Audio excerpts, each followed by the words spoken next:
pera. Banat siya. Kasi gusto niya maranasan yung hindi niya naranasan. Una sa tamang balita, una sa tamang serbisyo. DZRH. 78 taon ng paglilingkod sa pagbabalita. DZRH, subok na sa balita. DZRH, haligi ng katotohanan. DZRH, makabagong bayanihan, serbisyong tapat sa iyo. DZRH. Miyembro ng KBP, kapisanan ng mga broadcaster ng Pilipinas.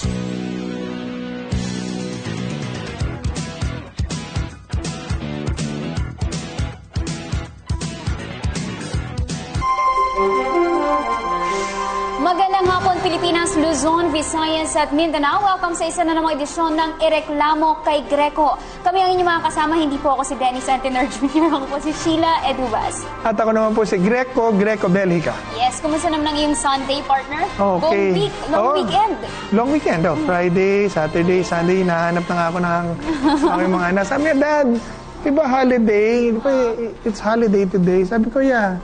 Why are you going to work? Sabi ko, Daddy works. Ganun talaga. That's public service. Yes. So, ikaw, kamusta ang Kamusta ang long weekend mo? Alam ko, basa-basa ka ng Nagbasa. Lawyer na to si Sheila Mahirap din. Pero masaya. Masaya. Marami natutunan, Sobrang, hindi mo na nga maalala sa sobrang taon. Ang masama yun. Parang isang araw lang, 32 cases, parang ano ba yun? Constitution, Revised Penal Code, Yes, mga sabay-sabay very yan interesting yan. Persons and family relations. Maganda yan. Maganda yung mga issues na yan. Na umabot ka na ba sa kasong malversation? Nabasa mo na ba? Oo naman. Pero ang diniscuss namin yan sa Consti tsaka sa StatCon. Okay. Statutory construction. The law does not distinguish. Okay. Umabot ka na ba rin sa kaso ng Bellica case, the pork Oo barrel? naman. Nabasa mo ba? Parang ikaw yan Oo, ako yan. Ang haba ng name mo doon. Oo. Parang hindi lang Greco Bellica. Greco Antonius Beda B. Bellica. Yan ang Kaya buo nung una pangalan. nagtaka ako, ito ba yun? Parang sobrang haba na name niya. Ayun. And ang diniscuss mo doon, It's the pork barrel system. pork barrel. And this time, Yung pa rin. meron ka na namang ngayon, 2 billion 2 billion piso. disbursement acceleration fund Yeah, na nawawala. nawawala. Na unaccounted for at isusumiti namin ang mga ebidensya sa tamang ahensya sa darating na mga araw, o darating na linggo, para ito ay maimbestigahan dahil, corruption is really the reason why the Philippines and so many Filipinos, millions of Filipinos are dirt poor. Ang pakahirap the future is so uncertain, the future is always uncertain, but then wala tayo, ang dami mga Pilipino nag-aalisan ng bansa dahil wala talagang trabaho dito makuha, di ba? So, it's really because of corruption. Corruption. Pero itong DAP na to, itong 2 billion na to, kailan pa to? I mean, during the previous administration? Ang DAP kasi is exclusive to the Pinoy administration. Ito po ay brainchild ni former Secretary Butch Abad. Yes. Na ginamit po nilang pera discretionarily, illegal and constitutional as declared by the Supreme Court dahil ginamit nila ang pondo ng bayan nang walang pahintulot ng batas. Hindi mo pwedeng gamitin kasi ang pera ng bayan kung ano lang gusto. Kung saan ko gusto ilagay. Binabatasan yan. So, ang ginawa nila, yung pagkatapos appropriate, kinuha nila yung mga pera, dineclare nila illegally na savings, na hindi pa tapos ang taon, nag-declare sila na savings. Mga tira-tira daw from different projects. Which is not true. Dahil ang tira-tira should be at the end of the year, when ang declaration nila ng savings was in the middle of the year. Declaration ni Secretary Abad, pinahintulutan ni Pinoy, and then these monies, itong mga pera pong ito, ay kanilang ginastos kung saan nila gustong gastusin at kasama sa mga pinaggastosan dito. Yung mga sinabi nila Senator Jinggoy Estrada at Bong Revilla na ipinansuol sa kanila para impeach si dating Chief Justice Renato Corona. Tig 50 million, I think. 50 million was one of isa lang doon sa mga binigay, tranches. allegedly na binigay. 3 tranches kasi. So yung 50 million na binigay was after the impeachment. Pero yung ibinigay sa kanila prior and during, basically, yung dalawa na ibinigay na prior, plus the promises binigay sa kanila, umabot ng some went as high up to 250 million pesos. Some went up to 400 million pesos. So, yung 50 million, maliit po yun. At ang maraming pera po dito ay ghost project. Wala naman talagang pinatunguhan. Wala. Yung sinabi lang, gaya si Trillanes, merong ipinayong lamppost na walang lamppost na tumayo. Actually, Ghost. it's very easy to check. Kasi titingnan mo lang kung saan naka-allocate. Tapos? And then you check, you go to the place where kung Magaling saan siya ka. dapat, di ba? Gagawin na kitang COA chairman. Pagtapos yan, COA chairman. That's mas magaling ka pa sa COA chairman natin.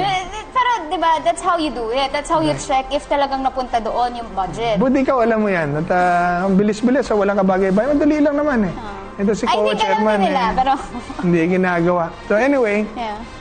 Pero may tanong din ako, dahil dito sa 2 billion, what are your evidences? yung record mismo ng yung official record mismo ng DBM.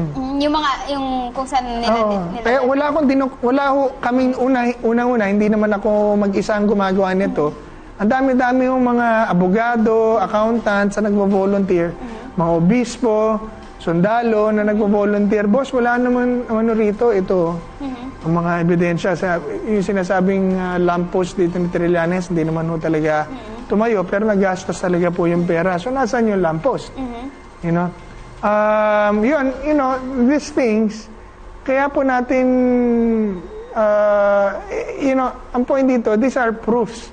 Proofs and evidences of corruption, and these people are still in office. So, kaya nagwawala-wala po itong mga to, nagdi-destabilize. Unending attempt to assassinate the president. Pakikialam at panggugulo, unending. As in, unending, di ba? Di ba yung doon sa Mindanao, nirat-rat yung convoy ni Presidente Duterte ng mga NPA? And there are reports, intelligence reports. Sabi ko, intel reports, ibig sabihin, reports to, hindi pa to news. Hindi ako nagbibigay ng balita. Some of these are unverified or pero ang sasabi rito, usap-usapan, chismis-chismisan. Diba? Parang sila Ronald Llamas, na operator ni Presidente Aquino nung una pa, ay nakitaan dun sa Mindanao na paikot-ikot na tago-organize daw at tumutulong dun sa Marawi Siege, na nagbibigay ng pera doon sa... Kasi ang dami-dami nilang pera na nakuha. Nagbibigay ng pera doon sa mga bayarang insurgents, mga bayarang hindi naman totoong mga makabayan, pero yung mga gangster na nga ang qualification mga yan, para ito totoo to eh. Alam to ng intelligence community, alam to ng militar, na talagang unending attempts to assassinate the president, destabilize the country, propagate fake news, continue corruption, continue drugs. Itong si Taguba na naglabas ito ng katakot-takot na droga, reportedly, allegedly, konektado pa sa mga anti-Duterte groups o group na ginagamit lang siya. Yun ang lumabas sa Senate hearing na sinabi ni Senator Tito Soto na makakausap natin mamaya, na kinagagalitan pala itong tatay ito dahil simple napasukan ng grupo na ganon. So, why? Because they want, kasi mauhuli sila you know. Dumating si Presidente Duterte, pagbabago, lahat tayo, buong Pilipinas, lahat ng Pilipino, inspired, pagbabago. Now we're trapped in this crazy system that has been created to breed corruption, the system itself. Even if you don't want to corrupt, magiging corrupt ka Dahil yung system itself is corrupt. So, trap Pero ka ngayon. depende naman. Meron din namang mga tao na even if the system is corrupt, kaya din naman. Very hard. Yeah, it's very hard. Example, si Nick Feldon. He came in straight, diba? Habang pa niya nung una, patayin ko yung mga rito, diba? Babariling ko kayo mga corrupt dito. He was well-meaning.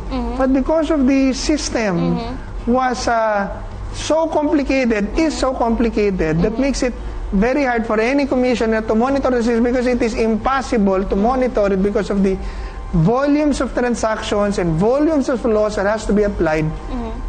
So ano na yan, napalusutan. RA 9165, bigat po yung kasong yan, Ma'am Sheila. RA 9165, lahat mga kasong yan, yung mga dinaanan nila, kulong yan, no bail yan. Importation and trade of drugs sa pasok dyan. Kahit whether hindi man silang bumili, hindi man sila nag-import, kulong yan, RA 9165. So ibig sabihin, sige, kulong na kung kulong. Pero paano yung droga? Paano yung system? Paano natin malalaman na hindi na mangyayari ulit to? Paano assurance natin? No assurance until you change the system. Pumasok kayo si Commissioner La Peña's new Customs Commissioner. Sabi niya, one strike policy. Okay, very good. But until you change the system, it will be very hard for you to correct it and to change it, to check it out. It will be very hard for things to change. Very hard. Yes. Diba? Unless, yun nga, tanggalin mo na lang lahat. Or we should all work together. Yan po sinasabi ko ngayon. Ito sila Trillanes na excuse me for the word, hindi ko lang sasabihin, na talagang kapit na sa patalim, parang ganun, kapit na sa patalim, kailangan mawala na to si Presidente Duterte because he knows that he is accused of taking so much money from the Chinese because that's why we lost the Scarborough shoal. He knows that there's so much money that went to Ghost Project both in his pork barrel and his DAP. So, kahit konti lang sila, pero sa dami ng perang hawak nila, at saka sa ginagamit talaga lahat nila itong pera ito para mag-spread ng kaguluhan, kahit sa media lang. So, ang sinasabi ko po dito, yan po ang katayuan natin ngayon, diba? That's why I'm pursuing this case. Yes. That's why I'm pursuing this. But, Did you file already or hindi pa? Hindi, magka-file tayo. Magka-file pa lang. When do you plan to file? Malapit na. Malapit na. Very, very soon. Within this month or next month? Siguro, before December?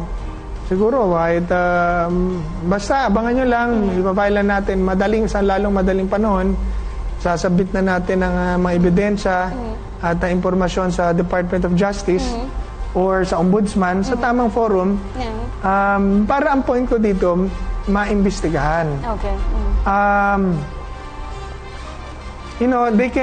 Pwede naman nilang sabihin, hindi totoo yan and these are the evidences. Basta kami, ako. They can check that once you submitted. Ito po ang ebidensya. So, pakitingnan.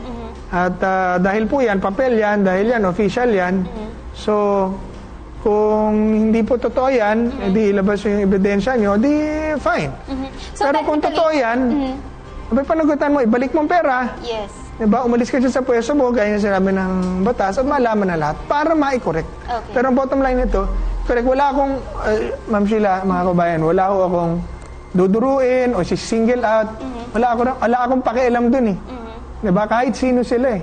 Dito, papel-papel lang, batas-batas lang, para lang sa bayan, para lang sa maayos na sistema at mas maayos na Pilipinas para sa ating lahat. So, walang kakampi, walang kalaban. Ibig sabihin, yung nagkasala, edi managot. Yung magsisisi, hindi patawarin, pero magbayad. So, yung complaint na file mo against the office, not against the person itself? Hindi, kailangan yung person dahil he's the person in the office. Okay. So, kunyari, you will pertain to someone. Of course. And that is Butchabad. Siyempre, Pinoy, Abad, Drilon, di ba? Marojas, sino pa ba? Lahat sila na tumanggap ng DAP. Lahat sila na umawak ng pork barrel. Both congressmen and senator. Pero mo, si Ombudsman Morales nag-press release na meron daw siyang 20 congressman na yayariin. Ngayon, dito ako nagtataka sa ating mga kagalang-galang na congressman. Yan ay threat. It's an open threat. Ano, magpapauna ba kayo dyan? Ibig sabihin, malay nyo kung ikaw yung nasa listahan niya dahil ikaw ang weakest link. papauna ka dyan, you have the power to impeach that corrupt selective official. Bakit 20 lang? 20 lang ba ang binigyan? Ilan pumirma ron? Mahigit 100 yung pumirma ron. Parang 100, over 130 congressmen signed. 20 senators impeached. Bakit 4 lang ang kinasuhan? Diba? Yun daw ang may ebidensya na. Oo nga, pero 4 na taon na, ang daming ebidensya sa Supreme Court mismo, nagpadala sa ombudsman. Pero di ba sinagot niya during the interview? Ang sabi niya, hindi nga totoo yun eh. Kasi ako mismo, just following the rules. Ako mismo, nagpadala sa kanila ng ebidensya eh. Supreme Court mismo, yung ipinasa ng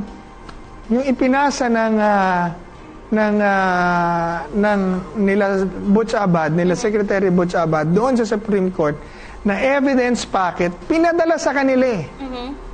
Ako nga meron ako noon as petitioner, siya pa ombudsman siya.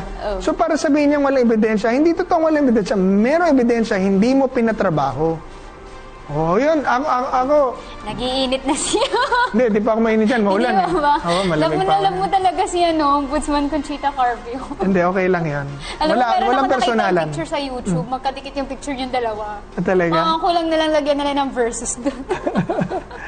Di ba walang if you do what is right, then I will have no case against you. But if you practice injustice that brings that makes life hard for people and naaapi ang buong bayan dahil sa iyong pagiging selective, talagang kailangan mawala po kayo dyan dahil kawawa naman kami. Yes. Wala nang katapusan to. And speaking of kinakagalit ni Sir Greco, meron pa siyang isang ikinakagalit at sinabi mo nga kanina is yung tungkol sa BOC. And nagkakonduct na ng investigation ngayon ang Senate through sa mga hearings nila. And isa sa mga makakasama natin mamaya, ang isa ring bida sa investigasyon ng Senate Committee o Blue Ribbon Committee na pinangungunahan ni Chairman Senator Richard Gordon. Yeah, pero hindi siya makakasama natin. Yung katabi niya during the hearing, si Senator Tito Sen. Yan daw ang matitigas sa Pilipinas. Yes. Si Dick tsaka si Bato. Nalong matigas. Okay. Anyway, sabi mo yan.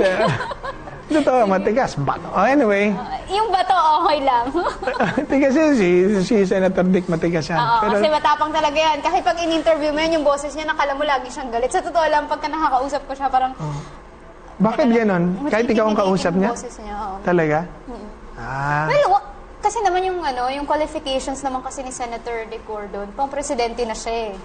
Diba? So, malalaman mo kasi kapag yung kausap mo is talagang a very intellectual person. Gusto niya talaga pag kinausap mo siya, pag sinagot ka niya ng categorical question, gusto niya sagutin mo agad siya. Ayaw niya nung mahaba pa, marami pang etchos. So, kita mo naman yung sa hearing. Sabi niya, I'm asking you yes or no. You answer me first with yes or no. Diba? During the hearing. So, yeah, matigas siyang tao. Sabi sa'yo eh. Sige na, I confirm. Okay. Ayan, sa ating pagbabalik, makakasama natin si Tito Sen sa pagbabalik yan ng Ireklamo kay Greco.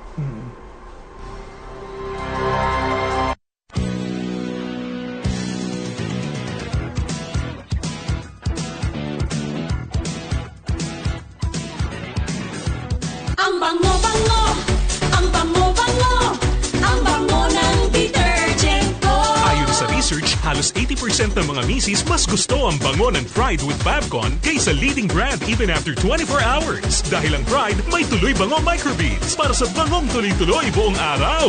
Tuloy-tuloy bango. Kaya misis, tuloy na sa Pride with Fabric Conditioner. Tuloy-tuloy bango ng Pride with Babcon. Ituloy ang bango with Pride.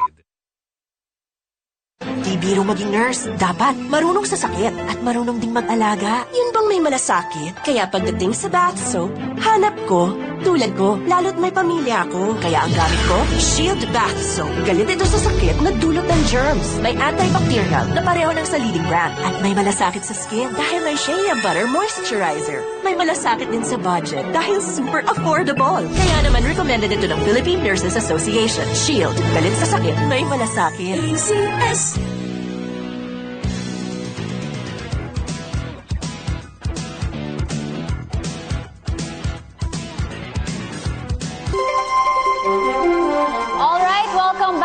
ireklamo kay Greco. At this time, may mga kasama tayo, Greco. Yes. Yes. Mainit na mainit to nung Thursday Oo. sa Senado. Tama. At saka maganda to, direkta natin marinig Yes. kay Senator Tito Soto, Majority Floor Leader ng ating Senado. Sir, magandang hapon po. Tito Sen. Magandang hapon, Greco. Magandang hapon po sa inyo lahat. Maraming salamat sa inyong pagtawag. Oho.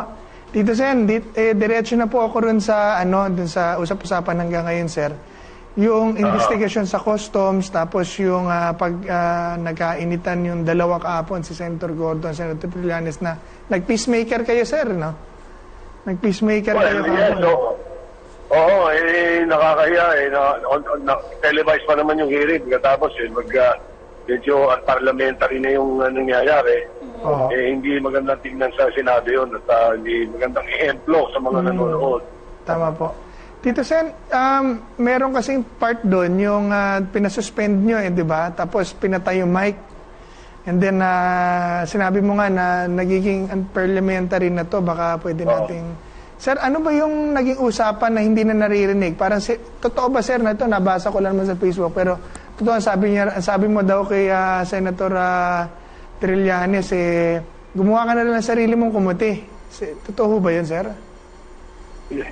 Kaya sabi niya, something to that effect. Kasi sabi niya, itong committee na to, nag-absuelto. Committee de absuelto. Sabi niya, pagkatapos, hindi mo, sinusolo ni yung big, yung ganyan. Sabi ko, gumawa ka ng committee mo, pag-iinig ka na. Pag-iinig ka.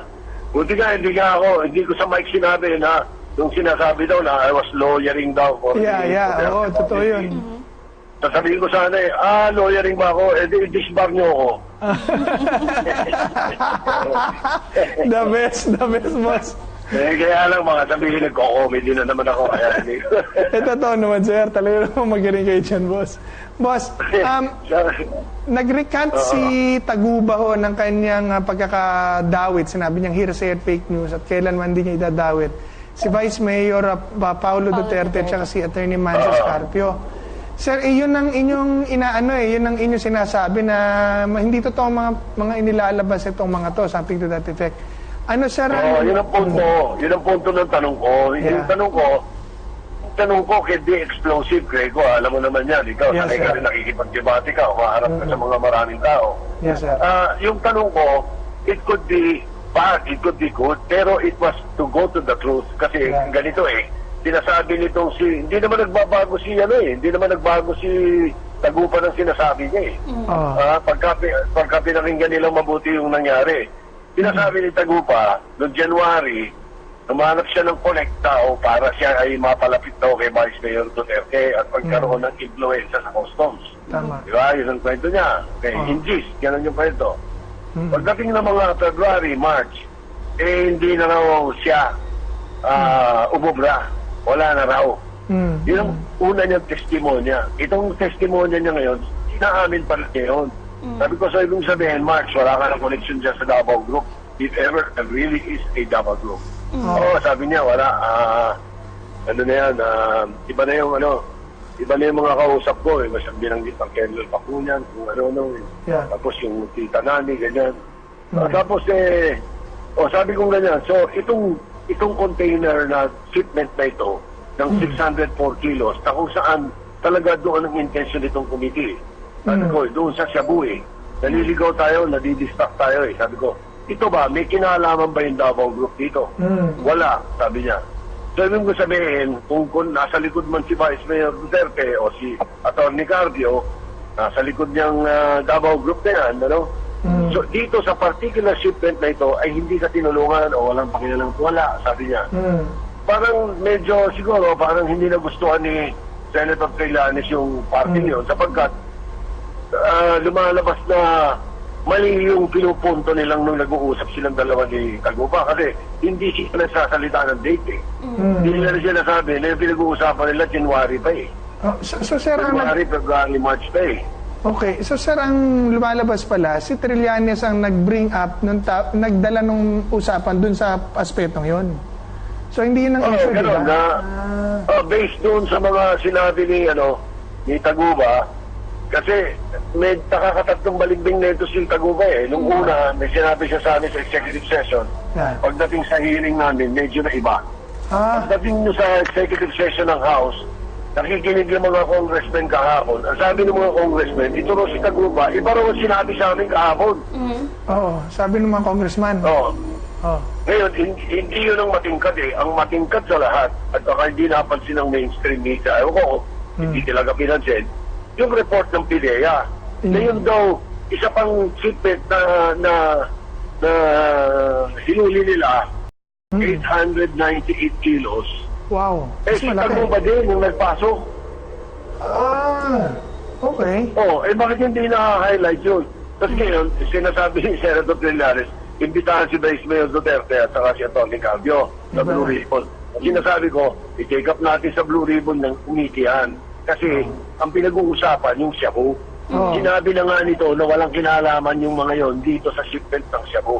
Kung iimbitahin natin sila doon sa issue ni Senator Lacson na tara sa customs. Hindi ba? Hindi ba tamang procedure nun? Dalhin mo sila doon sa pinag-uusapan sila. Tama. Hindi guluhin, paghaluin. Huwag natin paghaluin. Nawawala yung nawawala yung sa 604 kilos eh. Tama po. Okay. Nawawala ang focus sa customs eh. Yes po. So, Tito Sen, confirm ko lang, in your side, hindi necessary na papuntahin si Vice Mayor Paulo Duterte dito sa pagdinig ng Senado. At the same time, ito bang ethics complaint laban kay Senator Trillanes is ipupush through pa rin? Yung doon sa unang tanong mo, yung sinasabing hindi necessary. Hindi necessary doon sa particular issue ng 604 kilos na shabu. Hindi necessary doon. Pero kung gusto nilang imbitahan para doon sa Tara issue na ang nagagamit daw yung mga pangalan nila or merong influensya sa customs o nakita raw sa customs, pwede silang imbitahan doon at doon mag-explica sila tungkol doon sa issue ng Tara. Hindi tungkol dito sa issue na shipment na yung issue yung mismong may-ari ng shipment, sinasabing wala silang kinalaman. Bakit may imbitahan sila na sasabihin nila, di magmumukha tayong pare-parehong tanga doon. Isipilit natin yung wala. Di ba? Tito Sen. Sa ethics complaint, depende kung itutuloy ni Senator Gordon yung complaint niya, binibigay niya sa akin sa Lunes, kung sasabit sa committee ko. But do you support the action? Do you think that it is just right? Which one? Do I support what? Support the complaint, the ethics complaint. Do you think that Senator Trillanes really does deserve? You know, I'll have to leave it to Secretary Senator Gordon and the members of the committee. Kasi chairman ako eh. Therefore, mas magandang impartial ako eh. Yes. Tito Sen, ano ho ba ang parusa na pwede ipataw ng committee if ever? Well, tatlong klaseng pwedeng parusa eh ng isang senador ng kapwa senador. Either reprimand, suspend, or expel. Pwedeng i-expel, tama. Pwedeng expel as in you're no longer member of the Senate, sir? Gano'n ba yun? Pwede. Depende sa action na ginawa mo at kung naniniwala ang 2/3 ng member ng Senado. Tama. Ngayon, yung suspension, ang suspension is maximum 6 months. Okay. Hindi katulad nung araw, panahon nila Osmeña, ang suspension pwedeng indefinite. Wow. Madami nang inaway, sir eh. Si Enrile, Senator Enrile. Tapos Senator Zubiri. Tapos Senator, of course, Senator Cayetano. Senator Cayetano. Apat na po, sir. Sir, pinatayan mo ba ng mic kahapon? Para nakita ko may inabot ka, tapos namatay yung mic eh. Yun ba yun? Hindi, kasi nakasuspend eh. Ang chairman, nakasuspend. Yung chairman, he calls the shots eh. Pag sinabi siya ayun ang parliamentary procedures eh. Pag hindi ka nire-recognize ng chairman, huwag nang salita ng salita. Nagsasalita pa rin siya kasi binubuksan niya yung mic. Yung mic ng chairman, meron yung pag pinindot mo, patay lahat ang mic. Okay. Okay lang yun, sir. Yun yung pinindot ko para ikaw nga wag nang lumala pa yung mga sinasabi. Ganun talaga. Yung ginawa mo, mangyayari din sa'yo. Masaya kung sa ginawa mo, boss. Sir, pero sir, balik tayo dun sa investigasyon sa custom, sir. Una, sir, si Taguba ang lumalabas sa naglabas ng over 800 kilos na shabu. Siya rin ang lumalabas sa 6.4 billion, 6.4 thousand kilos, no? Na shabu, sir. 604. 604 kilos. Na shabu. So, sir, siya talaga, drug lord talaga siya. Yun ang lumalabas dito. Kung siya ang may-ari ng shipment na yun, drug lord na talaga siya. Pero ang lumalabas ngayon, siya ay facilitator. So, papatak yan under the importation of illegal drugs. Nasa 9161 yan, mabigat yan. So, alam niya yun, sir? Puro non-bailable lahat yun. Oo, tama, sir. At saka alam niya yun, sir, tama? Hindi naman niya tinatangging, hindi niya alam na droga yun po, tama? Tinatanggi niya ngayon. Tinatanggi na naman. Sabi niya, hindi rin niya alam kung ano yung laman ng nung containers. Sir, tapos kahapon, binitawan mo din, boss, na sabi mo, yung tatay niya nagagalit sa kanya, may nag-report sa inyo. Tama po yun? May nag-check sa akin na kaibigan ko na kamag-anak nila. Okay. At kapitbahay pa nga nila eh. Kausap yung ama. Galit na galit yung ama dahil nga sa kono na pinagsasasabi ni Taguba. Okay. At pinagsabihan na pala siya. Sinabi sa kanya na huwag kang pumapatol sa kung kaninong grupo dahil ang suspensya ng ama, may mga nakapasok na grupo dito kay Taguba at ginagamit. Siguro mga anti-Duterte, kaya biglang kinakalagkat sa issue ng administrasyon yung issue. Pero hindi yun ang issue eh. Meron pa nga isang mali sa lahat eh. Meron pang isang maling pinag-uusapan na hindi nila tinapalakay kaya ako naiinis kahapon eh. Ano po yun, sir? Alam mo ba na meron pang bukod doon sa 604 kilos na binulat-tat ng PIDEA doon sa warehouse. Alam mo ba na may nawawalang 1 tonelada ng white powder? White powder? Ano ho yun? Powder. Ang nakalagay doon sa powder. Ang nakalagay doon sa hindi bill of lading, yung packing list. Tinatanong ko, hindi na ako napansin eh. Dahil dito sa distraction na nangyari, pero tinatanong ko, asan yung 1 tonelada? 1 tonelada? Kung heroin yun, kung cocaine yun, 1 tonelada yun. Mas malaki pa yun dito sa binulat-lat nyo. Tama. Grabe pala.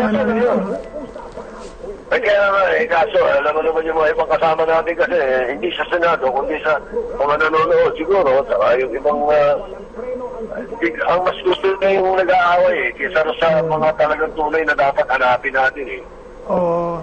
So sir, sa inyong assessment, sir, sino talagang may kagagawan dito? Sino nagpasok? Sino mga involved dito? Yung customs, of course. Sino sa kanila mga involved, sir? Whether involved or hindi, mananagot ang customs yan. Lahat ng pinagdaanan doon, mananagot sila. Whether involved sila o hindi maaaring hindi sila managot. Dumaan sa ilalim ng ilong nila eh. Tama. Diba? Ngayon, yung nagpadala sa China, kung nahuli na, okay. Yung pinadalan dito, yung mga tumanggap dito, sabit lahat yun. Yung importer, yung broker, yung nag-facilitate, lahat yun, sabit lahat yun. Si Taguba yun, yung importer, sir. Sabit lahat yun, sabit yun. Under 9165, boss. Grabe yan, boss. Kaya siguro kung ano-ano naisipang sabihin at gawin eh. Hindi na sundin yung sinasabi, advice ng ama eh. Tama. Alam ko, hindi na binibigyan ng advice ng ama na tama eh. Dating customs police yung ama eh. So sir, malamang kung sino man yung gumagamit kay Mark Taguba na anti-Duterte, syempre alam naman natin kung sino yung mga dilaw. Boss, hindi malayo na may kinalaman din sila sa shipment na ito. Pwede. Pero conjecture niyan, Greco, baka tayo mapagbintangan na. Hindi, ako na lang, sir. Ako na lang. Ako na lang. Ako nagsabi nun. Ikaw na lang. Yes, sir. Dahil lagi-imbisi kasi. kasing tapang ka ng papa mo. Thank you, sir. Pare-parehas kayo, boss. Magaganda ang kwento niyo sa litran, sir. Inspiring. Kilala ko yung papa mo. Kababata ko yun. Yes, sir. Yes, sir. Well, Tito Sen, ano po ang meron ho kayong gusto message ibigay pa sa ating mga kababayan nakikinig? Oo, sana baka sa mga kababayan natin, huwag kayong magpapaligaw doon sa mga distraction na gano'n. Inaalis yung focus natin doon sa tama eh. Ang dami kong nababasa sa social media, parang galit pa sa amin. Na hindi raw ganito, hindi raw tama ganyan. Intindihin muna nila yung nangyayari. Kung masasagot nila, may karapatan sila magalit, kung masasagot nila, sino man nag-import nung droga? Saan napunta yung 1 tonelada ng powder? Ano yung powder na yun? Tama.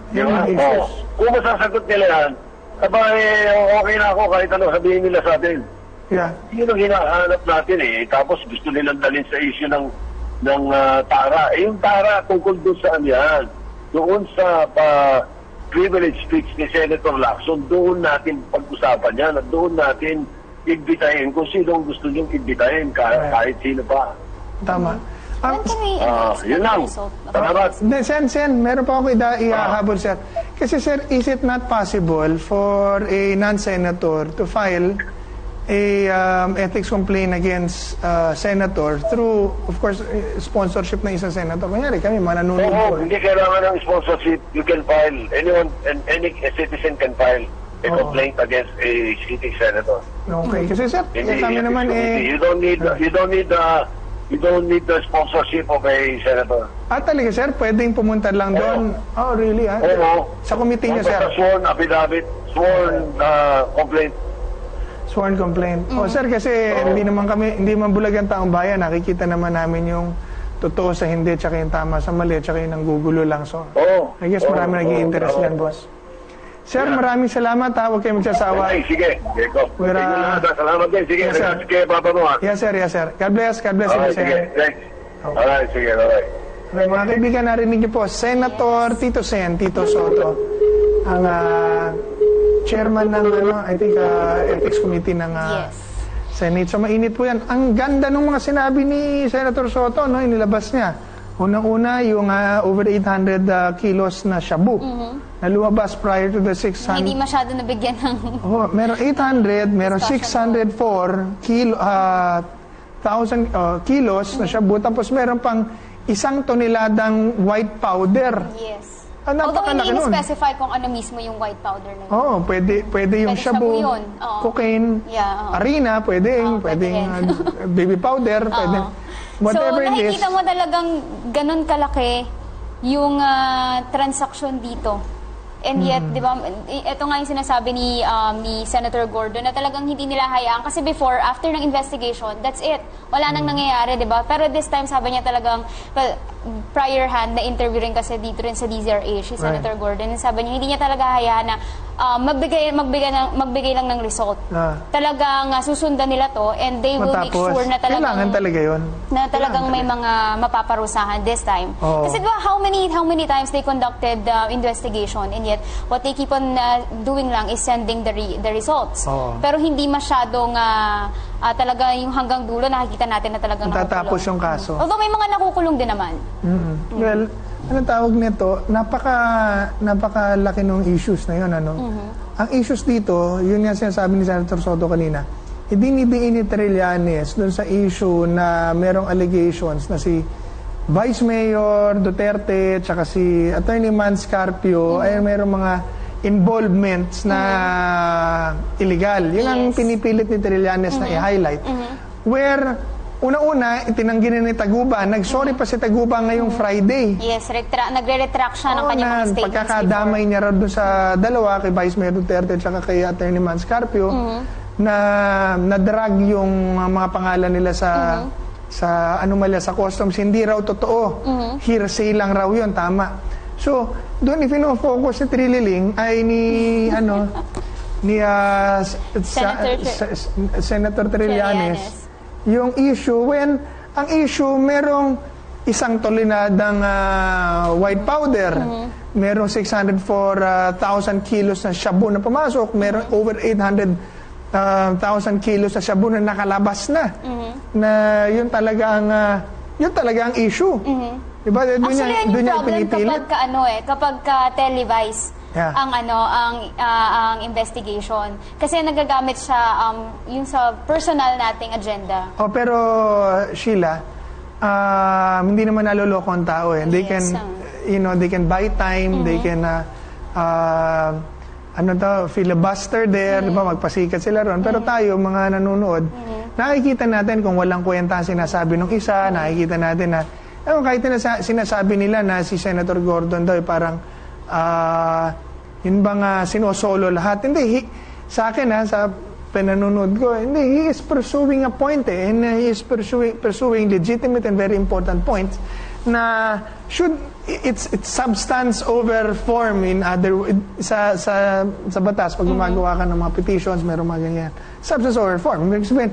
Should I give way to parliamentary procedure or should I go pursue the substance and the issues to arrive to the truth?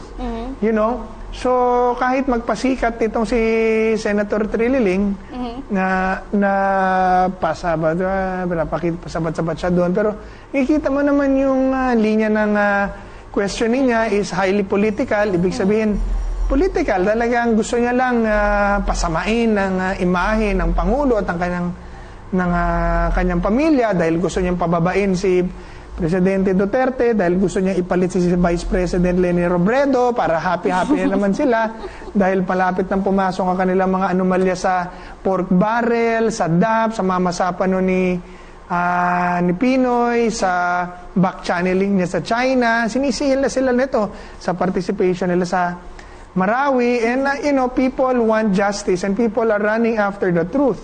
Yes. So the only way that they can protect themselves is that if they get into power. So, he's trying to trap the president by saying, if you find any member of my family involved in corruption, I will resign. Yun ang pinupursue niyang issue. And he's trying to, alam mo yung tawag dyan, chismis sa showbiz. Alam na attorney yan eh. Gustong-gusto. Ang term nila sa Senate, haka-haka. Yan ang sinasabi ni Senator. Gustong-gusto niya yung mga personal na issue. Ang malaking issue rito, teka lang, nakakalusot ang droga. May nagpapasok ng droga. Dito, sinisira ang buhay ng mga kabataan, sinisira ang buhay ng mga tao. Ang ulo ng tao nasisira dahil sa droga. There's a big trade. The Philippines now is a narco state, sabi ng ating Pangulo. Yan ang malaking issue rito. Hindi yung chismis na itong yung mga pamilya ng ating Pangulo, chismis, ibig sabihin wala katotohanan na niretract ng kanyang witness na bigyan naman nila or kasama rin nila na kinagagalitan man ng sarili ng tatay. So, kaya yung, if merong if there will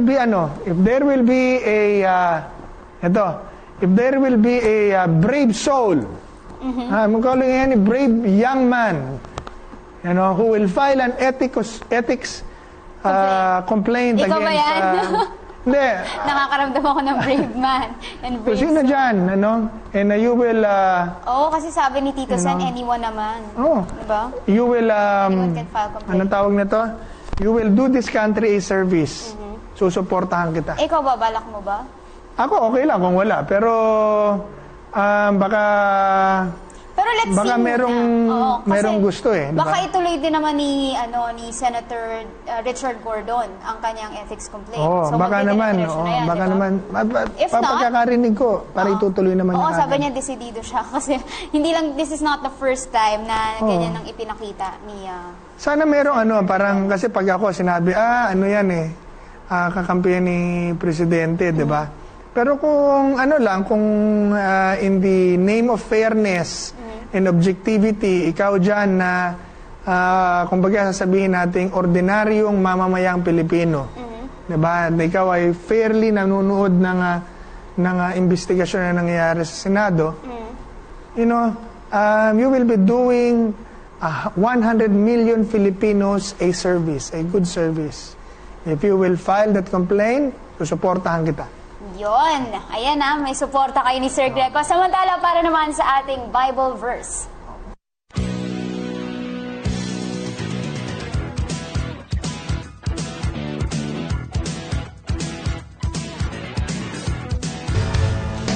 Ayan, samantala para naman sa ating Bible verse. Okay. 1 Corinthians chapter 1, verse 27. Ang sabi po, but God has chosen the foolish things of this world to confound the wise, and God has chosen the weak things of this world to confound the things which are mighty.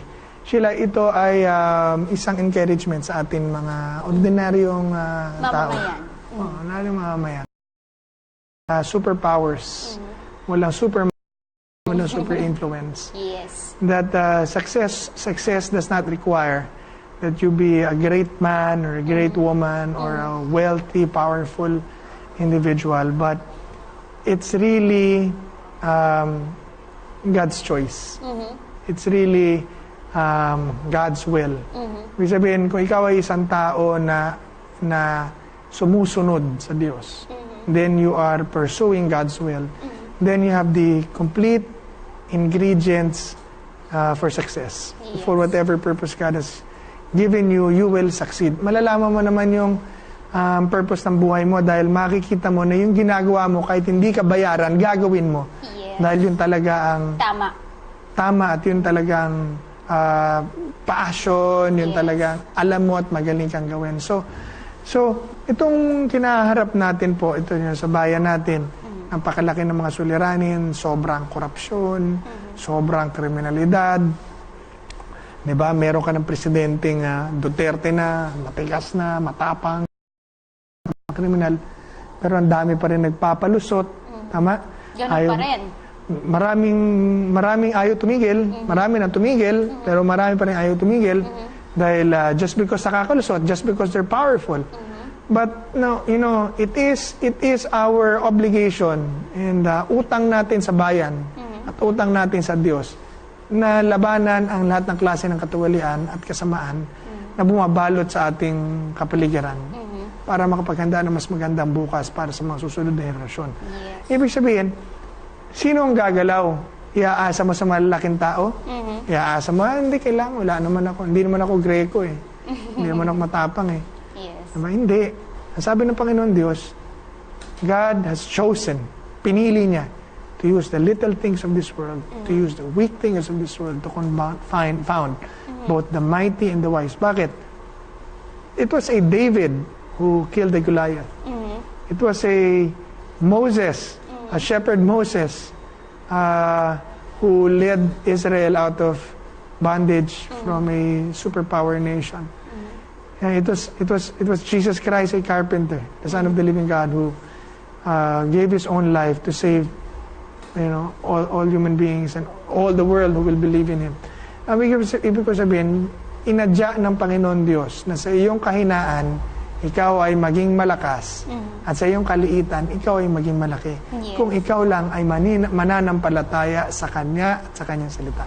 So ito sa laban natin ginagawa, itong sa hinaharap nating pag-aayos sa pagkasaayos ng ating buhay, pagkasaayos ng ating bayan, pagkasaayos ng ating pamilya. Hindi ho mahalaga kung mayaman ka o mahirap ka, babae, lalaki, malakas, mahina ka. Ang mahalaga ay kung gaano kalaki ang iyong pananampalataya at kung kaya man maniwala sa Panginoon Diyos, yun po ang susi ng tagumpayan. You will be great. Kaya nga sinabi ko kanina, kung not that I hate Trillanes, personally, well, I really don't like, how he is and, what he does in the Senate. Pero, nothing personal. Pero I think, yung kanya, paligay ko marami Pilipino will agree with me na sobra na, nakakainis na talagang pinagagawa niya doon. Tapos, ginagawa niyang bobo, napakaraming Pilipino, hindi mo bigyan ng pagkakataong mag-isip. Meron kang laging conclusion na pinapasok sa isip ng mga tao, hindi mo ang mga witness mo, puro questionable. Diba? So, ginagawa mo lahat parang all because of politics and all because of power. So, ang hamon ko nga kasi pag ako na namaya, sabihin, hindi, utos ni Presidente Duterte yan. Hindi, talagang, kasi yan, mga utosan ni Presidente, hindi. Kaya nga hindi ako Sabi ko, meron isang bata. Diba? Do your research. Compile your evidences. Ang daming news clippings, news videos na talagang makikita ang kanyang pagiging rowdy, unruly, out of order, You know, na very unparliamentary. He calls people names. Pagka hindi niya makuha ang gusto niya, inaaway niya mga tao, di baling matanda, di baling, sino ba inaaway niya babae? Wala pa naman ako, not a senator, pero bata, matanda pa sa, inaaway niya, sampahan mo ng sampahan niyo sa ethics committee, doon niyo pa imbestigahan. Kaya sabi ko, kasi meron maglalakas loob dyan, you will make a name for yourself and I will support you 100%. Pwede ba ako yan? Oo, char lang. Baka may maniwala. Pero siguro dun lang sa Bible verse, it's more of the saying, are you familiar with the saying, one is all is one? So in every little things that we do, we are technically interconnected with one another. Therefore, if we make a move for the betterment of the country, how small it is, sooner or later, that parang domino siya. So technically, we affect each other.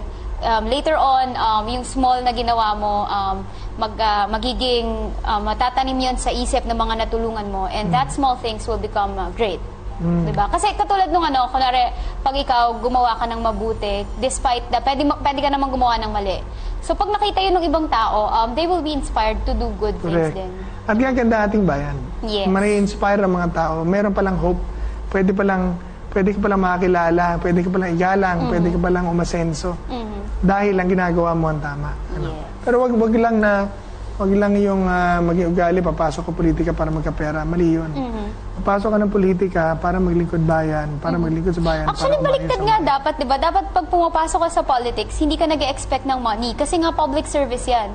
So the more you should expect na magbibigay ka kaysa tatanggap ka. Isang malaking gawain kasi supposedly it's a selfless thing or what do you call this work or job to be in public service. Yes. Pero nangyayari, so many politicians or people going to public service to make a lot of money. And dahil pera dyan, so pero talaga it's a sacrifice.